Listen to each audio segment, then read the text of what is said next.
The students saw kindred spirits, fellow revolutionaries fighting the same enemy, just from a different angle. But there was one problem.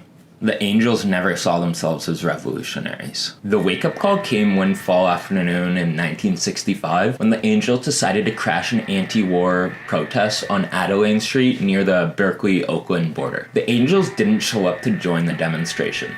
They showed up to beat the shit out of all of its demonstrators. It all started with a guy named Tiny. Tiny was a 6'7", 300-pound Hells Angel who was known to fight. Tiny was the first person to breach the protest, and he beat the shit out of anyone who demonstrated any anti-war sentiment. More than a dozen of his Hells Angels comrades followed his way, ripping down any anti-war signs they saw, screaming, "Go back to Russia, you fucking commies." By the time things had calmed down, 6 angels were in custody, including Tiny, who had taken a nightstick to his dome and on his way down broke a cop's leg on the pavement. The same outlaws the Berekly students romanticized were now using chains and fists to defend a war the students opposed. The Berekly radicals learned a hard lesson that day. That sharing a similar hatred of a system does not mean you share the same politics. The angels weren't anti-establishment because they wanted to build a better world. They were anti-establishment because they wanted to be left alone and live by their own rules.